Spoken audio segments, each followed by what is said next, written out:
para que una cosa realmente sea lo que su nombre indica, tiene que tener el ingrediente principal. Por ejemplo, una fiesta mexicana en la que hay mucha comida y bebida y hay adornos de todos colores, hay invitados, un ambiente padrísimo, pero no hay música, pues no es una fiesta mexicana. Puede tener de todo, pero si no hay mariachi, no es fiesta mexicana, ¿verdad? Así del mismo modo, hoy vamos a ver que un discípulo del Señor Jesucristo, que tiene mucha fe y mucho conocimiento de la Biblia, que tiene gran pasión por Dios, múltiples dones espirituales, que es un siervo, siempre está dispuesto a servir, pero si no tiene el ingrediente principal, no es un verdadero discípulo. Por eso Pablo nos dice que si hablamos lenguas humanas y angelicales, pero no tenemos lo principal, no somos más que un platillo que hace ruido. Si tenemos dones de profecía y entendemos todos los misterios y poseemos todo el conocimiento y tenemos una fe que logra trasladar montañas, pero nos falta lo principal, no somos nada. Y si diéramos todos nuestros bienes para dar de comer a los pobres, si entregáramos nuestro propio cuerpo para que lo quemaran, pero carecemos de lo principal, de nada aprovecha. Y el ingrediente principal es el amor. Los verdaderos discípulos son siervos que aman. Y vamos a leer Juan capítulo 13, versículos 34 y 35. Un mandamiento nuevo os doy, que os améis los unos a los otros como yo os he amado. Así también os améis los unos a los otros. En esto conocerán todos que sois mis discípulos, si os tenéis amor los unos a los otros. El título de este mensaje es Discípulos siervos que aman. Y aunque aquí en Juan acabamos de leer que el Señor nos está mandando a amarnos los unos a los otros, en un momento vamos a ver que antes de poder amarnos los unos a los otros, necesitamos amar a Dios. Así que vamos a hablar de dos cosas este día. Discípulos siervos que aman, y el primer punto es que un discípulo es un siervo que ama a Dios. Y vamos a ver tres características de ese amor por Dios. Número 1, lo ama con todo su ser. En la Biblia Dios nos ha dejado muy claro ya. Si la abren en cualquier parte se van a percatar de inmediato que de todos los mandamientos, de todos los principios, de todas las enseñanzas, que son muchas que nos ha dejado, lo más importante, lo supremo, lo fundamental para sus discípulos es amarlo a Él, con todo nuestro ser, por encima de todo y por encima de todos. Esto se lo comunicó a su pueblo primero por medio de Moisés, desde el libro de Deuteronomio, pero lo reafirmó por boca del Señor Jesucristo mismo en Marcos capítulo 12. Abran la Biblia por favor, en Marcos 12, versículos 28 al 31. Y recuerden de lo que estamos hablando, hermanos. Abran su corazón, pongan mucha atención, porque estamos hablando de lo que para Dios es lo principal. No hay nada más importante para Dios en el universo. Y si no hay nada más importante para Dios, quiere decir que no existe nada más importante que esto. ¿Qué les dice ahí el Señor Jesús?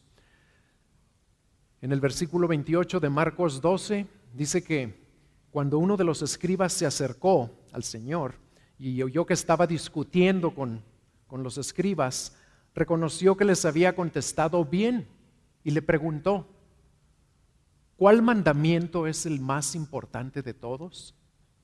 Y Jesús le respondió, el más importante es, oye Israel, el Señor nuestro Dios, el Señor uno es, y amarás al Señor tu Dios con todo tu corazón, con toda tu alma, con toda tu mente y con toda tu fuerza. Y el segundo es este, amarás a tu prójimo como a ti mismo. No hay otro mandamiento mayor que estos. Es decir, que lo primero que debe caracterizar a un verdadero discípulo del Señor Jesucristo, pues es que ama a Dios, ama al Padre, ama al Hijo, ama al Espíritu Santo. Pero ¿cómo lo ama? Pues aquí nos lo dice muy claramente el Señor, con todo, y todo es con toda tu mente, con toda tu voluntad, con todas tus emociones, con todo tu cuerpo, con tus palabras, con tus actitudes. Y noten aquí que el escriba solo le pidió que le dijera cuál era el más importante. El escriba le preguntó por uno y el Señor le contestó con dos. ¿Por qué? Ahorita lo vamos a ver más adelante. El segundo punto, la segunda característica que debemos ver sobre este amor a Dios de un verdadero discípulo es que lo ama porque Dios lo amó a él primero. El verdadero discípulo nunca se olvida, nunca deja de ser impactado por el hecho de que fue Dios quien tomó la iniciativa de amarlo, a pesar de que no éramos dignos de ese amor, sino de al contrario, éramos enemigos. La Biblia dice que estábamos en rebelión, en arrogancia, apartados, haciendo nuestra propia cosa, vivíamos en tinieblas, ofendiendo a Dios. Pero pasajes como Efesios 2, 4 al 5 nos muestran muy claramente que Dios decidió dar el primer paso, hermanos, y venir a amarnos. Dice ahí en Efesios 2, 4 y 5, pero Dios, que es rico en misericordia, por causa del gran amor con que nos amó, aun cuando estábamos muertos en nuestros delitos, nos dio vida juntamente con Cristo. Por gracia habéis sido salvados. Y en el versículo 1, no lo voy a leer, pero el versículo 1 dice algo muy parecido. Ahí aclara que estábamos muertos no solo en delitos, sino también en pecados. Y en Romanos 5:8, no lo voy a leer, pero muy rápido también se ve la iniciativa que Dios tomó. Dice, mas Dios muestra su amor para con nosotros, en que siendo aún pecadores, Cristo murió por nosotros. Es ese amor incomprensible del que cantábamos ahorita, ese amor incomparable, ese amor infinito, lo que nos motiva a amar a Dios como sus discípulos, plenamente conscientes, profundamente agradecidos por lo que dice Primera de Juan 4:19. Nosotros amamos porque Él nos amó primero. Por eso lo amamos, por eso lo queremos amar, por eso lo podemos amar, porque Él nos amó primero. Leer y estudiar y aprender todo lo que podamos acerca de este amor de Dios por nosotros, acerca de la iniciativa que Él tomó y de lo que le costó venir a amarnos. Y sobre todo, meditar, toda la vida meditar sobre ese amor es lo único que nos va a permitir crecer en nuestro amor por Él, crecer en el aprecio de la obra de Cristo. Por eso el salmista dice que bienaventurado aquel que medita en la ley del Señor día y noche. Y la ley no se refiere nada más a los mandamientos, se refiere a toda la palabra.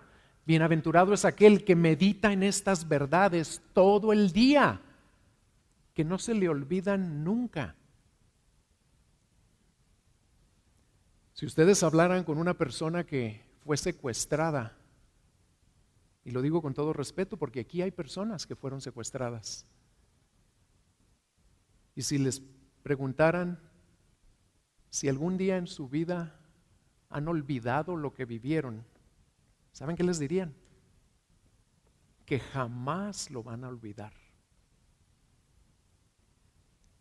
Jamás van a dejar de estar agradecidos con Dios por haber sido rescatados, por haber regresado a su familia, a sus hijos, a su esposa, a sus padres y hermanos, a una vida normal. Nunca lo van a olvidar. A nosotros el Señor nos rescató de algo infinitamente peor que un secuestro y una tortura física. ¿Cuándo fue la última vez que tú te pusiste a meditar sobre este amor que Dios ya te demostró y no dejabas que ninguna otra cosa te distrajera? Solo meditabas en ese amor que Dios tuvo por ti y que aún tiene. Y al meditar y reflexionar y captar y percibir y contemplar la grandeza de ese amor, te conmoviste, no por las bendiciones que te ha dado, no porque te promete el cielo, o porque tenemos una iglesia bonita, o porque tienes salud y esposa, no, solamente por su amor. ¿Cuándo fue la última vez que te conmovió solo su amor?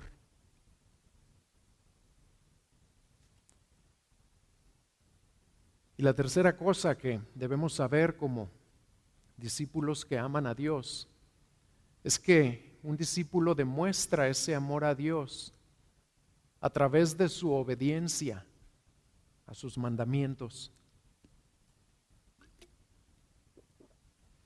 Y este punto es muy importante, hermanos, porque muchos, entre comillas, cristianos creen que su amor a Dios es independiente de su obediencia a sus mandamientos, cuando en realidad son inseparables. Dios en su palabra no nada más afirma, ¿saben qué hace? Nos remacha esta verdad. Se las voy a leer en 4 versículos muy sencillos, pero fíjense cómo el Señor lo remacha. Juan 14:15. Jesús dice: si me amáis, guardaréis mis mandamientos. Juan 14:21. El que tiene mis mandamientos y los guarda, ese es el que me ama. Juan 15:10. Si guardáis mis mandamientos, permaneceréis en mi amor. Primera de Juan 5:3. Porque este es el amor de Dios, que guardemos sus mandamientos. Y sus mandamientos no son gravosos. ¿Cómo se demuestra para Dios nuestro amor? ¿Cuál es la única manera en la que podemos realmente decir que lo amamos? No es por leer la Biblia mucho o memorizarla. No es por orar 2 horas o 4 horas diarias. No es por ser muy generosos. El Señor dice que nada más hay una manera de demostrarle que lo amamos. Una. ¿Y cuál es? Que guardemos sus mandamientos.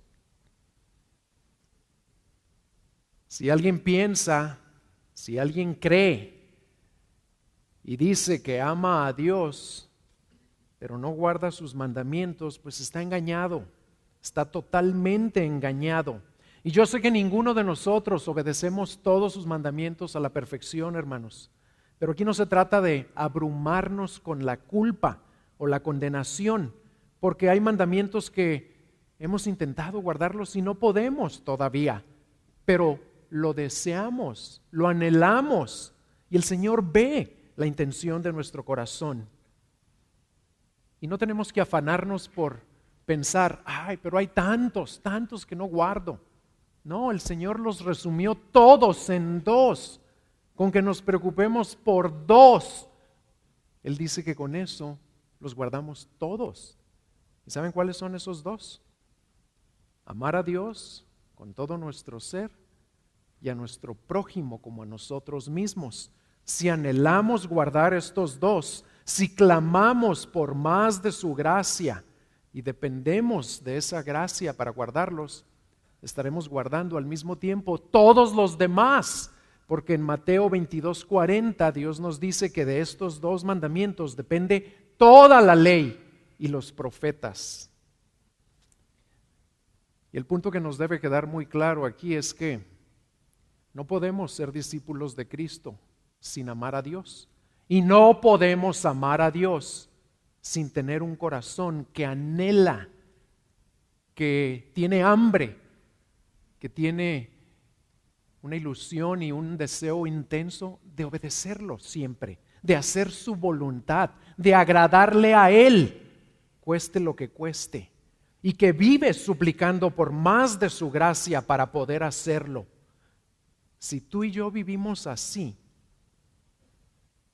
aunque sabemos que todavía fallamos en el presente y que vamos a fallar en el futuro, también debemos saber esto, hermanos, por esa gracia que Él nos concede y por la extraordinaria grandeza de su poder para con nosotros los que creemos, fallaremos cada vez menos y lo amaremos cada vez más. Pueden estar seguros de eso. ¿Qué tanto amas tú a Dios? ¿O qué te está estorbando para amarlo más, con todo tu ser?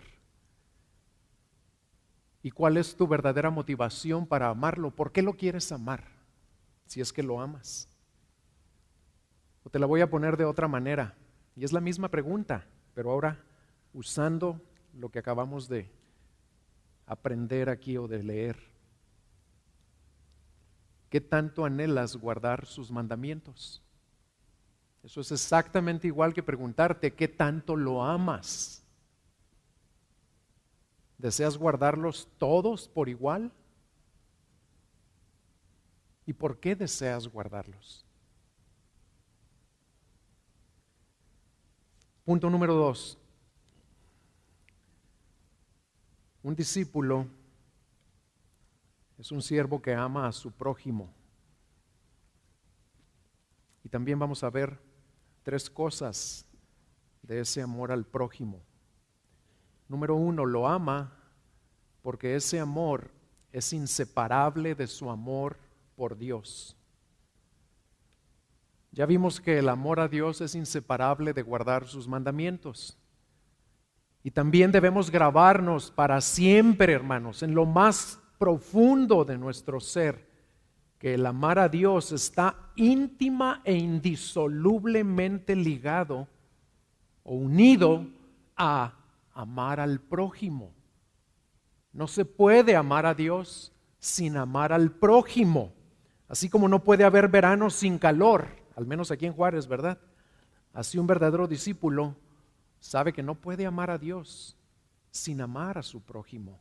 Por eso el Señor Jesucristo lo incluyó en la respuesta que le dio al escriba. No lo dejó nomás con, vete y ama a Dios y allá nos vemos un día en la gloria eterna. No, ¿qué le dijo? Ama a Dios, sí, y con todo tu ser, pero también ama a tu prójimo como a ti mismo. ¿Por qué? Porque son inseparables. Lo segundo es una manifestación de lo primero. Y el apóstol Juan lo declara explícitamente en 1 de Juan 4:21. Vean cómo nos lo dice ahí, por si les quedó alguna duda. Dice, y este mandamiento tenemos de él, que el que ama a Dios, ame también a su hermano. Sin embargo, como somos medio cabezones, por muchas razones, nos gusta pensar, y ahí no estamos pensando como discípulos, nos gusta pensar y vivimos de acuerdo a cómo pensamos, ¿verdad? Vivimos como si fuera posible amar a Dios y no amar a los hermanos en la fe o al prójimo, porque el Señor nos mandó amar hasta a los enemigos. ¿Y saben por qué creemos que podemos vivir amando a Dios, pero no a algunos hermanos? ¿Por qué? Porque pues, son hermanos muy difíciles de amar. O son de esos hermanos que les dicen hermanos glorieta. ¿Saben cuáles son esos? los que todos le dan la vuelta. Y por esos hermanos creemos frases como esta que ya se las había compartido hace tiempo, que alguien dijo una vez: estar con los hermanos allá en el cielo será la gloria, pero aguantarlos aquí en la tierra es otra historia. Pero todos los que piensan y viven así están engañados. ¿Por qué? Porque ¿saben qué dice el Señor en el versículo anterior al que acabamos de leer, en Primera de Juan? En Primera de Juan 4:20, vean lo que Dios nos dice: si alguno dice, yo amo a Dios, y aborrece a su hermano, es un mentiroso, porque el que no ama a su hermano a quien ha visto, no puede amar a Dios a quien no ha visto. Y aborrecer ahí no es querer matarlo, querer hacerle un gran daño, es simplemente no amarlo. Y no te puedes excusar diciendo que a los hermanos que evitas, pues no los aborreces, solo les das la vuelta. No puedes decir eso, ¿sabes por qué? Porque si los amaras no los evitarías. Y si los evitas es porque no los amas. No debemos hacernos guajes. Y si no los amas, tampoco amas a Dios. Esa es la cruda realidad. Porque si lo amaras, guardarías sus mandamientos de que ames también a tu hermano. Así que nunca olvidemos que amar a Dios es inseparable, va unido y estará unido por toda la eternidad con amar a los demás, con amar a los que Él puso en nuestra vida, porque no se equivocó. ¿Cómo estás amando a tus hermanos? O a lo mejor debería preguntarles, ¿cuántos hermanos glorieta hay en tu vida? Y a lo mejor ellos no son glorietas, pero tú les haces vuelta, les das vuelta, ¿verdad? Y la siguiente pregunta es, ¿por qué? ¿Por qué si el Señor nos dice, ámalo? Ámalo como yo te he amado a ti. Punto número 2 del amor al prójimo. El verdadero discípulo ama al prójimo porque además de ser la voluntad de su Señor, es lo que lo identifica como discípulo de Jesucristo. Tan importante es para Dios que nos amemos, hermanos, que en Juan 13, 34 al 35, el Señor Jesús mismo les da a sus seguidores un mandamiento nuevo. Y de la obediencia a ese mandamiento, dice, dependerá que los demás reconozcan de quién somos discípulos, a quién seguimos, para quién vivimos. ¿De qué depende? Fíjense cómo se arriesgó el Señor a que lo reconocieran a Él por medio de la manera como nosotros nos amamos. Ese amor que nos tengamos va a ser la marca distintiva de todo verdadero discípulo. Vamos a leer de nuevo Juan 13, 34 y 35. Un mandamiento nuevo os doy, dice el Señor, que os améis los unos a los otros, que como yo os he amado, así también os améis los unos a los otros. En esto, dice, en esto, no en qué tanta Biblia me sé, no en qué tanto sirvo en la iglesia, no en qué tanto canto durante la alabanza, en esto. ¿Qué es esto? ¿En qué tanto te amas con los demás? Conocerán todos, el mundo. En esto se dará cuenta si tú eres o no eres mi discípulo, si os tenéis amor los unos a los otros. Hay ocasiones, hay situaciones en nuestras vidas en las que no sabemos cuál es la voluntad de Dios, no estamos seguros.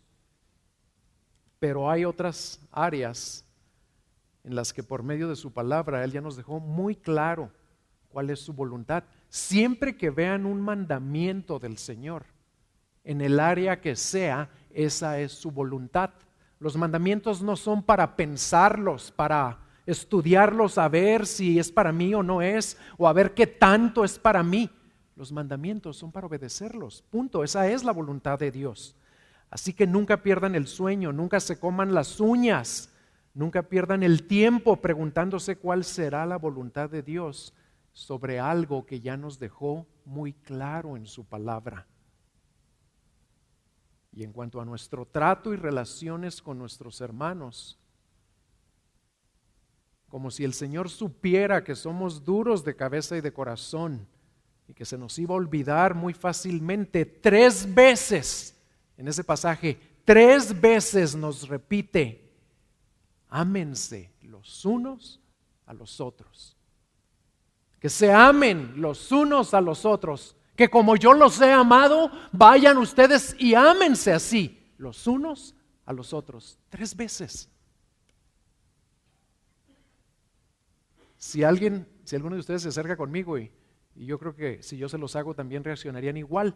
Si ustedes se acercan conmigo a decirme la misma cosa 3 veces, les voy a aclarar que no estoy sordo, en primer lugar, ¿verdad? Y que tampoco estoy tonto.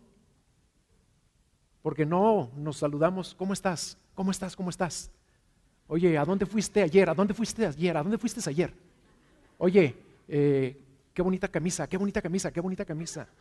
No hablamos así. Pues porque el Señor nos tiene que hablar así. Porque en lo importante sí necesitamos que nos hable así. Porque se nos olvida. No lo vivimos.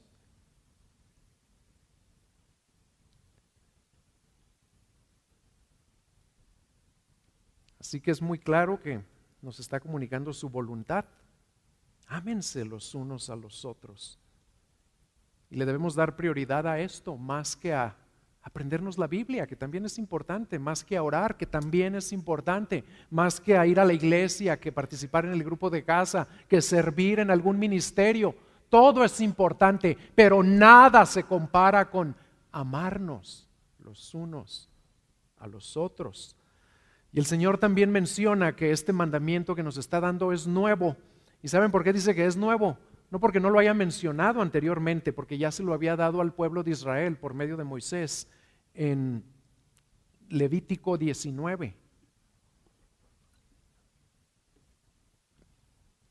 Y el mismo Señor Jesucristo ya lo había mencionado 3 veces, lo menciona en los 3 evangelios sinópticos, en el de Mateo, en el de Marcos y en el de Lucas. Pero ¿saben en qué consiste la novedad de lo que nos está diciendo? En que nos amemos como Él nos ha amado. Eso es el ingrediente nuevo, eso es el factor adicional. Antes nada más le dijo al pueblo: ama a tu prójimo como a ti mismo. Y eso no cambia, Dios no cambia su plan, su voluntad y sus propósitos, siempre son vigentes. Pero ahora nos dice: sí, ama a tu prójimo como a ti mismo, pero también ama a tus hermanos como yo te he amado. Porque a lo mejor a ti mismo te amas muy poco y así lo vas a amar a él, ¿verdad? No, ámalo como yo te he amado, con el amor que ya nos demostró el Señor en Filipenses 2, del 3 al 11, que Carlos nos estuvo explicando los últimos 2 domingos. Y aquí quiero que veamos algo, porque ahí vimos que el Señor es nuestro ejemplo supremo de lo que es hacerse siervo y de lo que es la humildad. Pero no debemos perder de vista algo, hermanos. ¿Saben cuál es la piedra angular de ese pasaje de Filipenses 2, del 3 al 11? La piedra angular no está en ninguno de esos versículos. La piedra angular está en los primeros 2, porque el pasaje no empieza en el versículo 3, empieza en el versículo 1. ¿Y cómo dice Filipenses 2, 1 y 2? Antes de decirnos que el Señor se despojó de su gloria y se hizo siervo, y estando en la condición de hombre se humilló y hasta la muerte y muerte de cruz, y que no nos consideremos más importantes que los demás, que consideremos a los demás más importantes. Todo eso que ya nos enseñó el Señor ahí. ¿Saben cómo inicia ese pasaje? Vamos a ver los 2 primeros versículos. de Filipenses capítulo 2. Inicia de la siguiente manera, miren.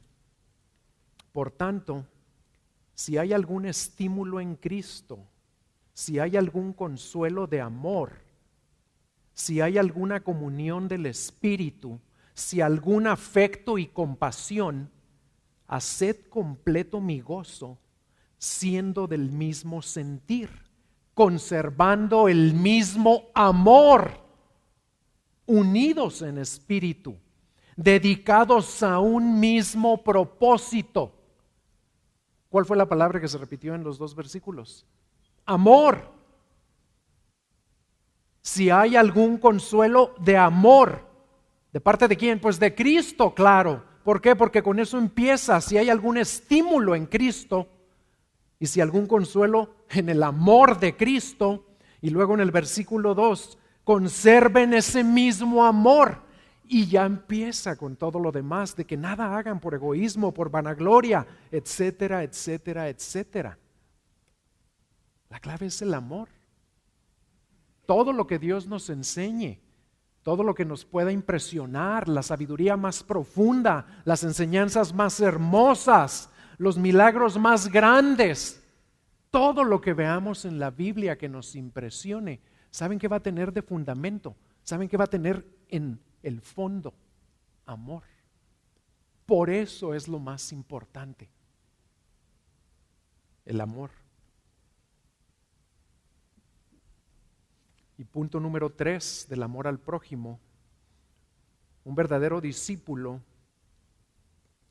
lo ama con el amor ágape con el que Cristo nos ha amado. Vamos a dejar ahora, hermanos, que Dios mismo nos diga cómo es ese amor. Ya vimos que es muy importante para Dios y que lo debe ser para nosotros. Y el Señor nos lo repite y nos lo repite y nos lo repite. Pero ¿cómo es? ¿Cómo se ve? ¿Cómo se mastica? ¿Cómo se vive? Vamos a dejar que Él mismo nos lo explique. Pero antes de hacerlo, déjenme decirles que Dios nos va a redarguir y su palabra nos va a traspasar, nos va a humillar. Porque yo soy el primero en reconocer que yo no amo así consistentemente. Yo necesito crecer en esta clase de amor. Y creo que todos podemos decir lo mismo. Vamos a dejar que Él nos hable. Y vamos a dejar que Él nos cambie. Este amor que se nos explica en 1 Corintios 13, sobre todo en los versículos 4 al 7, que es en los que nos vamos a concentrar, es tan único, es tan especial, tan superior a cualquier otra idea o expresión de amor humano, que para referirse a Él, ¿saben qué tuvieron que hacer los autores del Nuevo Testamento? Tuvieron que buscar otra palabra. No usaron las palabras que ya se usaban en el idioma griego en esos tiempos, porque esas palabras para amor se quedaban cortas, no daban la medida de lo que querían comunicar.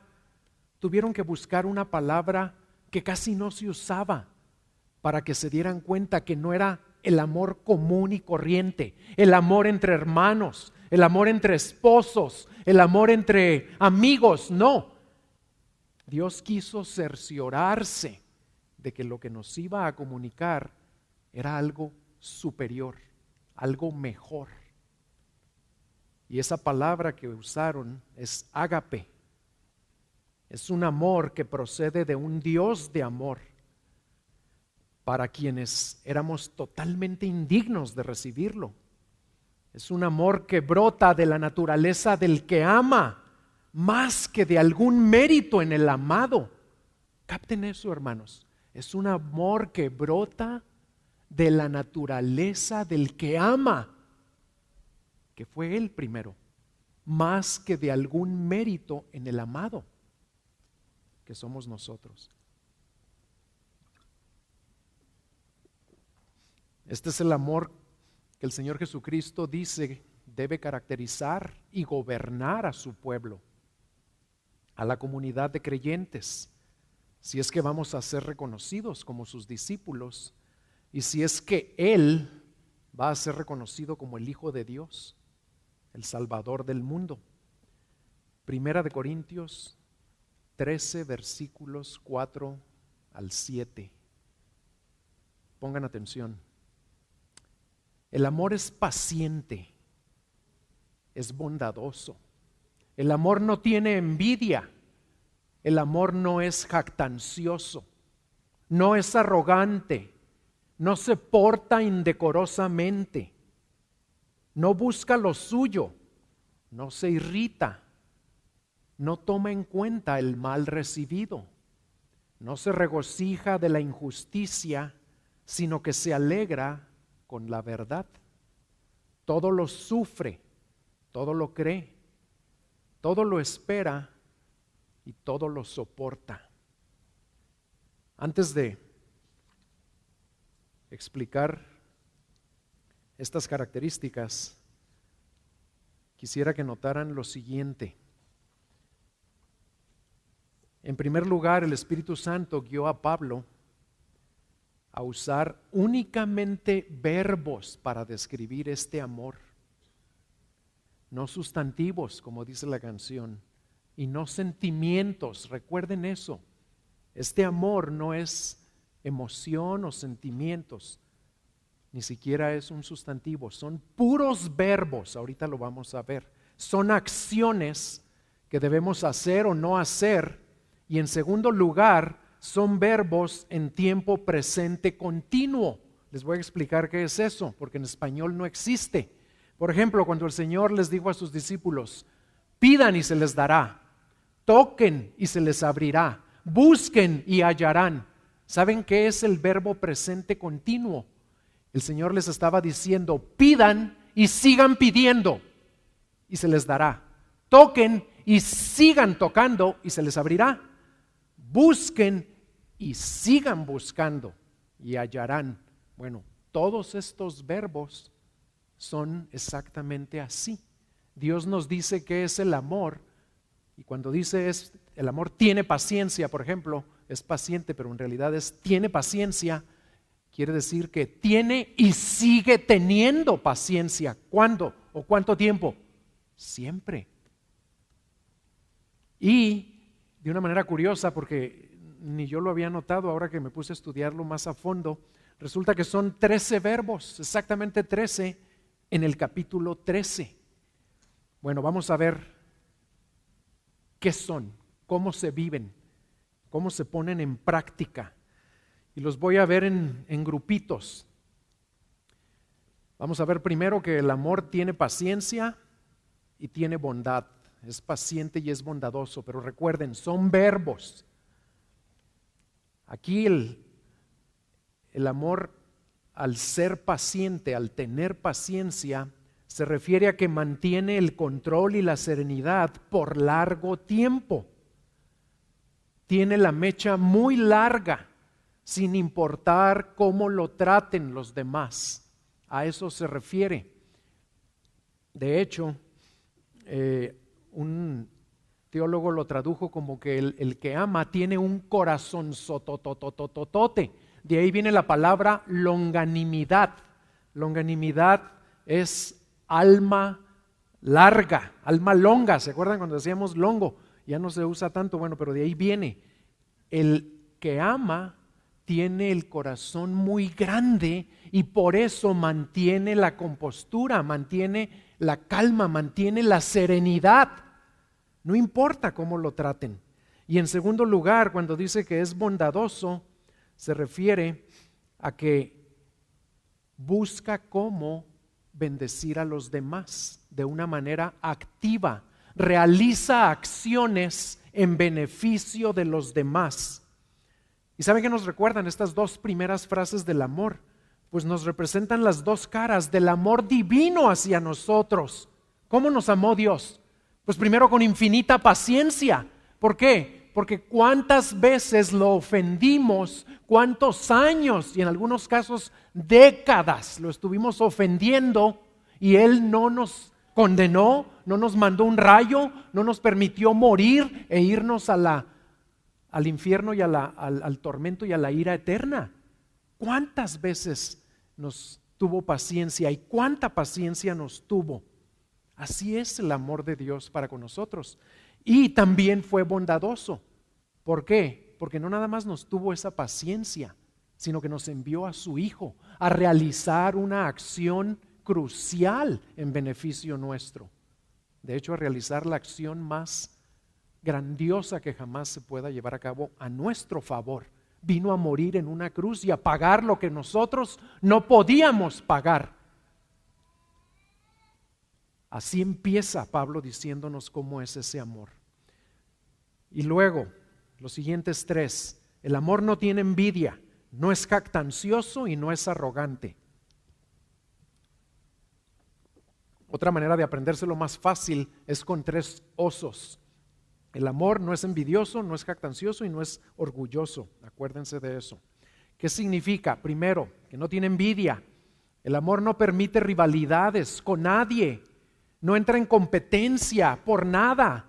No quiere lograr cierta posición o cierta reputación o cierta ganancia o cierto favor. No, al contrario, quiere servir a los que están a su alrededor. Quiere servir a aquellos por quienes Cristo murió.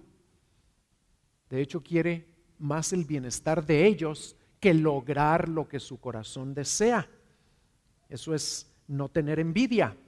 Y en cuanto a no ser jactancioso, significa que el que ama resiste toda acción egocéntrica en la cual hay un deseo excesivo de llamar la atención a uno mismo.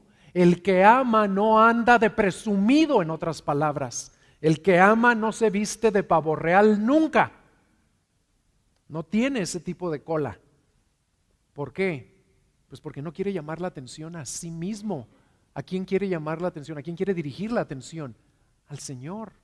Porque ¿qué nos decía Carlos la semana pasada? Que ¿qué hay en ti que no hayas recibido? Y si lo recibiste, ¿por qué te jactas como si no lo hubieras recibido? El amor nunca se jacta. Pero fíjense que también nos dice que no es orgulloso.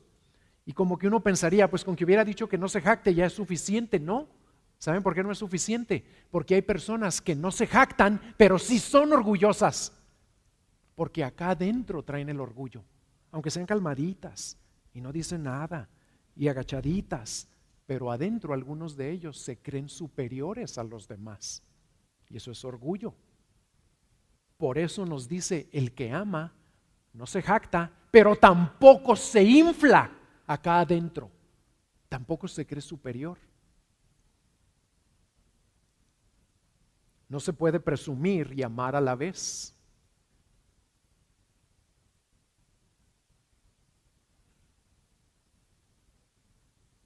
Les voy a pedir que al terminar el servicio recojan una hojita, no van a alcanzar para todos, pero a lo mejor se pueden llevar una por familia, una hojita que se llama Los frutos del orgullo, creo que Carlos la mencionó.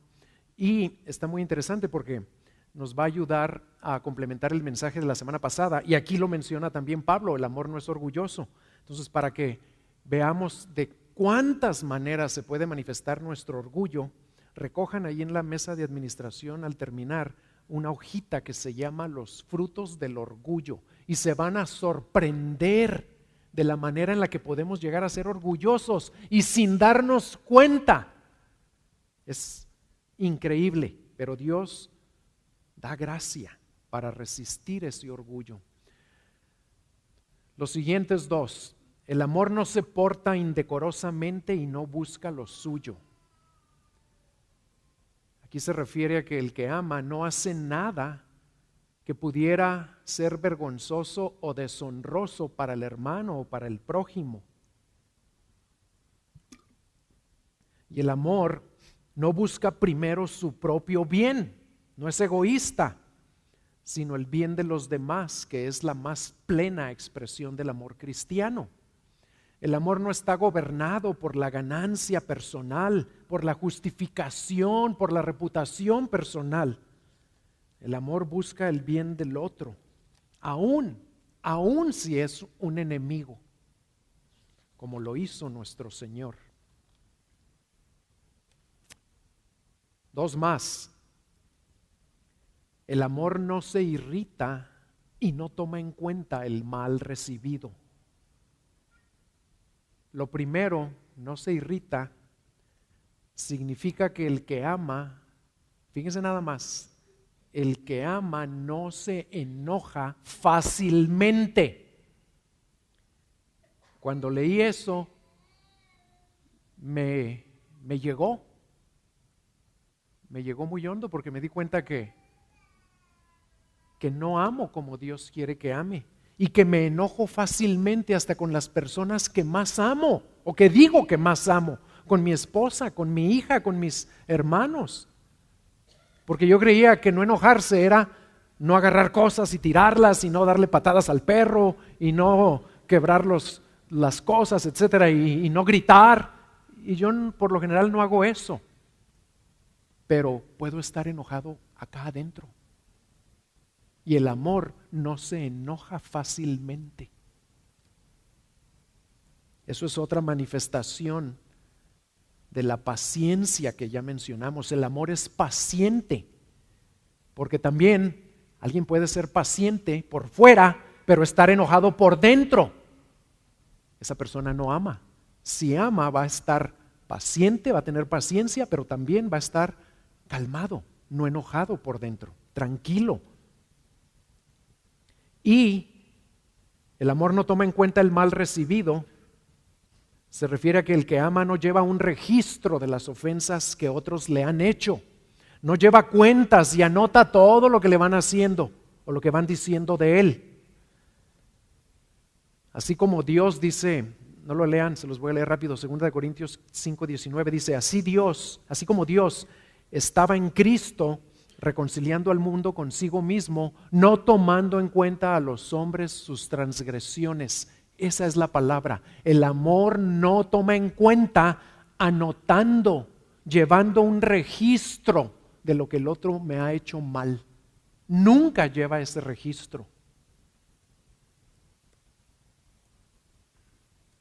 Cuando estaban crucificando al Señor Jesús y lo trataron con esa crueldad y con esas burlas y con ese escarnio, ¿qué salió de su boca? ¿Qué les dijo? ¿Qué le dijo al Padre? No le dijo, Señor, en cuanto me muera, dale su merecido, porque ya es hora, ya es justo, mira cómo me dejaron, que lo podía haber dicho y hubiera tenido toda la razón. Pero ¿qué le dijo al Padre? Señor, perdónalos, porque no saben lo que hacen. Cuando estaban matando a pedradas a Esteban en el libro de los Hechos, ¿qué le dijo al Padre? ¿Qué le dijo al Señor? Lo estaban matando, estaba recibiendo los golpes y estaba siendo asesinado. ¿Y saben qué hizo? Voltea en medio de las pedradas, voltea para arriba y le dice al Señor, Señor, no les tomes en cuenta este pecado. Ese es el amor. ¿Cómo nos tratamos nosotros cuando nos ofendemos? ¿Qué tan buenas cuentas llevamos de las ofensas? Y esto me recuerda mucho a mi niñez y ya lo he mencionado anteriormente. Mi mamá no era cristiana y nos recordaba todo. Ella sí llevaba cuentas perfectas. Y no nomás con nosotros, también con mi papá. Pero era muy desgastante, era muy hasta incierto y vivíamos, mi hermano y yo vivíamos así como en miedo constante porque no sabíamos cuándo iba a sacar el registro de lo que llevaba. Y fíjense hasta qué grado le teníamos miedo, porque nos daba unas zurras pero bien buenas. Cuando le hacía algo a mi hermano o le iba a hacer algo a mi hermano porque la había regado, pues yo sabía que me tocaba a mí también, porque se acordaba de mi cuenta. Y cuando me tocaba a mí, sacaba la cuenta de mi hermano. Y iba y tómala, le daba también a él. Ese no es el amor. Y yo sé que nos amaba mi mamá, pero no nos amaba con esta clase de amor. Así somos unos con otros aquí. Se pueden reír de lo que hacía mi mamá. A lo mejor ustedes lo han hecho también. Pero ¿saben qué? No nada más se los hacemos a los niños, a nuestros hijos cuando están pequeños. Nos lo hacemos los unos a los otros. ¿Por qué? Porque aunque no le digamos a nadie, aquí lo traemos adentro. Ahí está el que no me saludó el otro día. Míralo, míralo. Lo van a honrar. Si supieran lo que me hizo. ¿Por qué lo invitan a él a la cena de servidores y a mí no? Así somos, hermanos. El amor no lleva registro de ninguna ofensa y no quiere decir que hay que quedarnos siempre con los brazos cruzados cuando nos ofendan. No, a veces es necesario hablar con la persona que nos ofendió para aclarar las cosas por el bien de ella. Pero hables o no hables, no hay que llevar registro de lo que te hicieron, porque si lo llevas ya no lo amas como Cristo te ha amado a ti. Dos más. El amor no se regocija de la injusticia o de la maldad, sino que se alegra con la verdad. Una persona llena de amor cristiano, rehúsa tajantemente alegrarse en cualquier forma de maldad.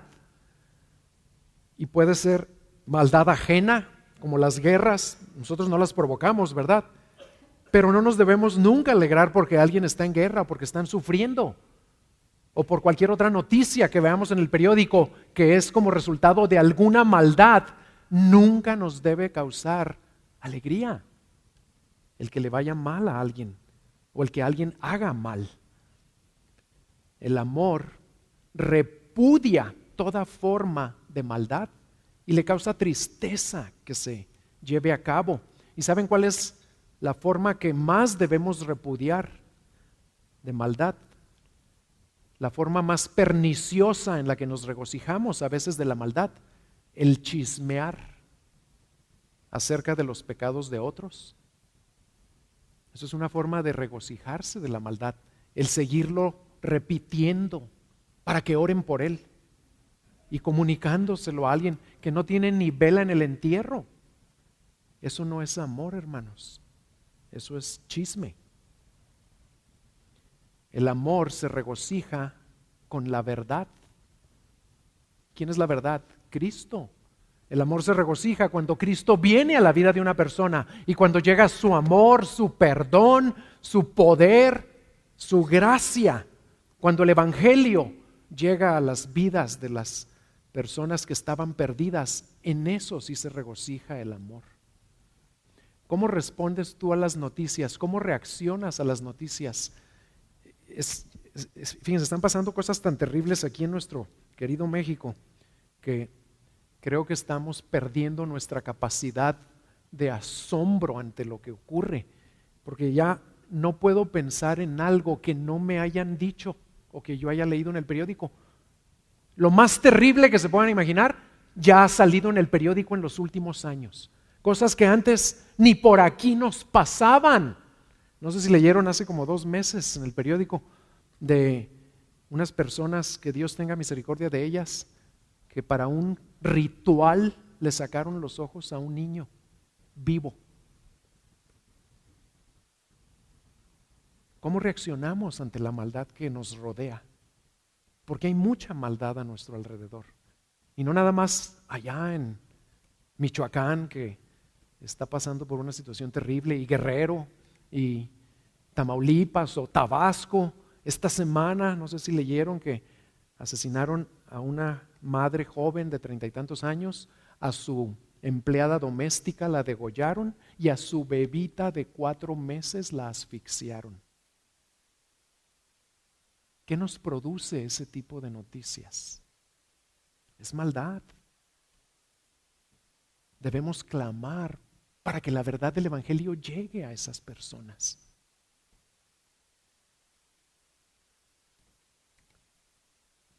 Los últimos 4.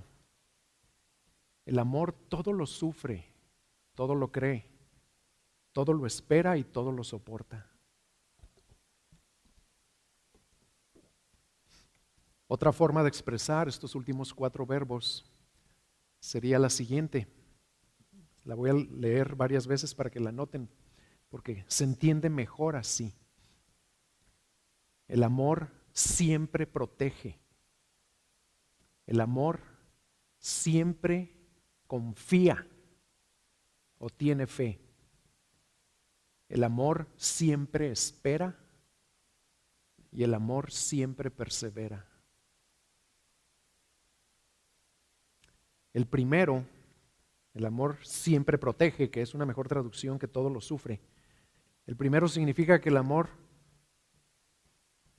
siempre protege o preserva la relación con los demás por medio de cubrir las faltas, de resistir ante cualquier amenaza que pudiera venir a destruir la relación y la armonía. Como dice Primera de Pedro 4:8, dice: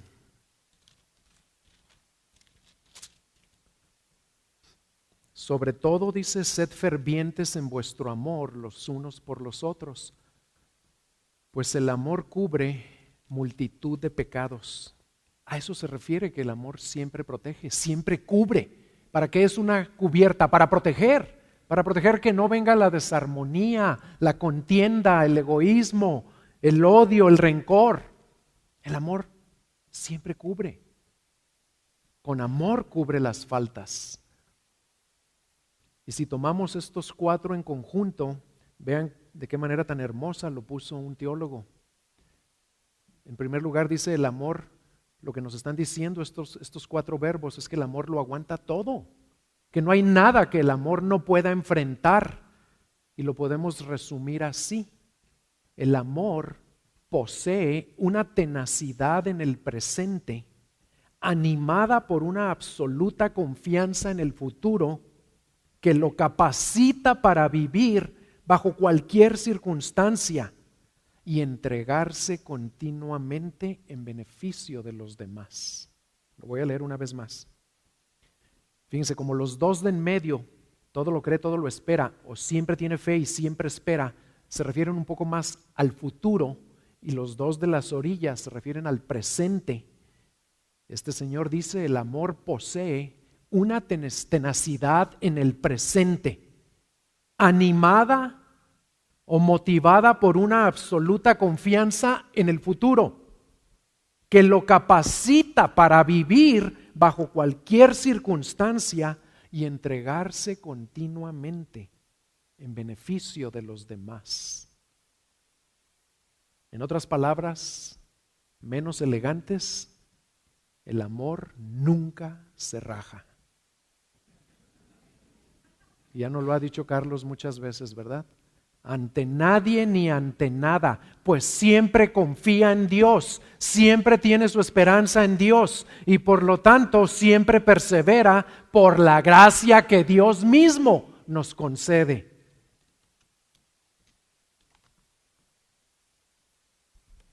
¿Qué tan protector? ¿Qué tan lleno de fe y esperanza? ¿Qué tan perseverante es tu amor por los demás ahorita? Por todos los demás, no nada más por los que te caen bien.